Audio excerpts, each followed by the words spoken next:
안녕하세요, 여러분. 최근에 스페인하고 포르투갈에서 엄청난 정전 사태가 있었잖아요. 네, 정말 큰 뉴스였죠. 네. 기차가 멈추고 신호등 꺼지고 거의 도시 기능이 마비될 정도였다고 하는데 오늘 저희가 이 BBC 보도를 좀 깊게 들여다보면서 현대 사회가 이 전력망이라는 거에 얼마나 의존하고 있는지 또 이게 얼마나 취약할 수 있는지 그런 얘기들을 좀 해보려고 합니다. 여러분이 궁금해하실 만한 내용들을 좀 모아봤어요. 네, 맞아요. 이게 그냥 정전됐구나 하고 넘어갈 일이 아니라 이 사건이 보여주는 현대 전력 시스템의 어떤 아킬레스건? 그런 거랑 그 파급 효과를 좀 더 자세히 봐야 할 것 같아요. 도대체 왜 이런 일이 벌어졌는지, 또 우리 사회에는 이게 어떤 의미인지 한번 따져볼 필요가 있죠. 그렇죠. 그리고 상점들은 또 어떻겠어요? 불 다 나가고 카드 결제가 안 되니까 그냥 문 닫아야 했고. 네, 현금 찾으려고 막 ATM 앞에 줄 서고 그랬다면서요. 네, 어떤 내는 생필품 사재기 때문에 진열대가 텅 비기도 했다고 하고요. 심지어 마드리드 오픈 테니스 대회 있잖아요. 그거마저 중단됐대요. 진짜요? 네, 전자 판독 시스템이나 스코어보드가 다 멈춰버리니까 경기를 할 수가 없었던 거죠. 그러니까 이게 단순히 불편함을 넘어서 경제 활동이나 소통 자체가 그냥 멈춰버리는 거네요. 결제 시스템 마비되면 상거래가 안 되고 정전이 좀만 길어져도 이제 휴대폰 통신망이나 인터넷까지 위험해질 수 있는 거고요.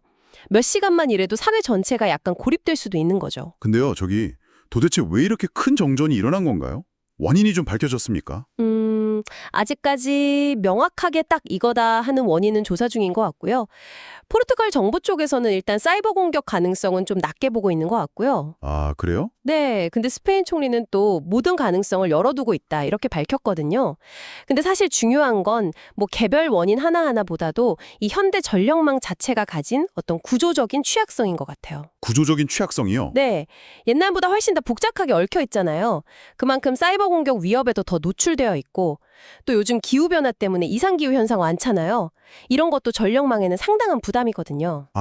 복잡하다는 게 그러니까 문제가 생길 여지도 더 많다는 그런 뜻인가요? 그렇습니다. 네.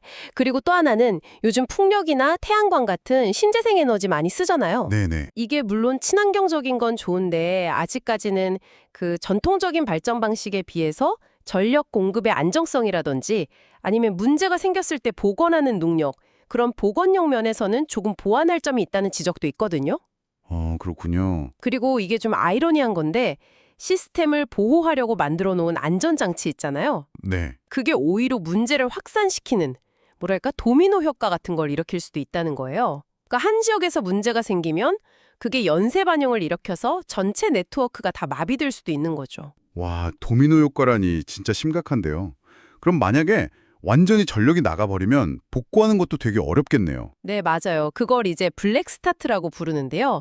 말 그대로 완전 깜깜한 암흑 상태에서 시스템을 처음부터 다시 켜는 과정이에요. 외부 전력 공급 없이 자체적으로 혹은 아주 제한된 외부 도움만 받아서 구역별로 아주 조심스럽게 전력을 다시 넣어야 하거든요. 이게 상황에 따라서는 며칠이 걸릴 수도 있는 되게 까다로운 작업입니다. 며칠씩이나요? 네, 그러니까 병원 같은 필수 시설이야 비상발전기로 버틴다고 하지만 우리 일상생활은 거의 멈춰서는 거죠. 그래서 그 스페인 총리가 복구 완료될 때까지는 휴대폰 사용 좀 자제해달라고 그렇게 당부했군요. 통신망 과부하 막으려고 그랬겠네요. 그렇죠. 네, 꼭 필요한 비상 연락만 하라고 했으니까요. 이게 듣다 보니까 우리도 좀 이런 상황에 대비를 해야 하는 거 아닌가 그런 생각이 드는데요. 맞습니다. 이게 남의 나라 얘기가 아닌 거죠. 영국 사례를 보면 좀 흥미로운데요. 영국 정부 공식 위험평가 보고서를 보면 대규모 정전 가능성 자체는 낮다고 본대요. 하지만 만약에 발생하면 그 영향은 거의 재앙적일 거다 이렇게 평가하고 있거든요. 재앙적이요? 네, 그래서 이미 한 2년 전부터 각 가정에다가 비상용 손전등이나 배터리, 그리고 전원 없이 그냥 건전지로 작동하는 라디오 있잖아요. 네네. 그런 거랑 또 며칠 정도 버틸 수 있는 통조림 음식이나 물 같은 거, 이런 걸 좀 구비해 놓으라고 권고하고 있습니다. 우리나라도 이런 준비가 필요하겠는데요. 네, 충분히 생각해 볼 문제죠. 네, 오늘 스페인과 포르투갈 정전 사태를 통해서 우리가 정말 전기에 얼마나 깊숙이 의존하며 살고 있는지, 그리고 이 시스템이라는 게 또 얼마나 예민하게 작동하는지 다시 한번 좀 깨닫게 되는 것 같습니다. 교통, 통신, 금융 뭐 하나 제대로 돌아가는 게 없을 수 있다는 사실이 새삼 좀 무겁게 다가오네요. 네, 그래서 뭐 정부가 권고하는 그런 비상용품들, 손전등이나 라디오, 비상식량 챙겨두는 것도 물론 중요한데요. 거기서 한 걸음 더 나아가서 이번 사건을 계기로 당신의 일상, 그리고 당신이 속한 이 지역사회가 혹시 모를 이런 갑작스러운 인프라 마비 사태에 과연 얼마나 준비가 되어 있는지 한번 생각해 보시면 어떨까 싶어요. 당신이 매일 너무나 당연하게 여기면서 의존하고 있는 것들, 그게 딱 멈췄을 때 당신에게는 어떤 대안이 있으신가요?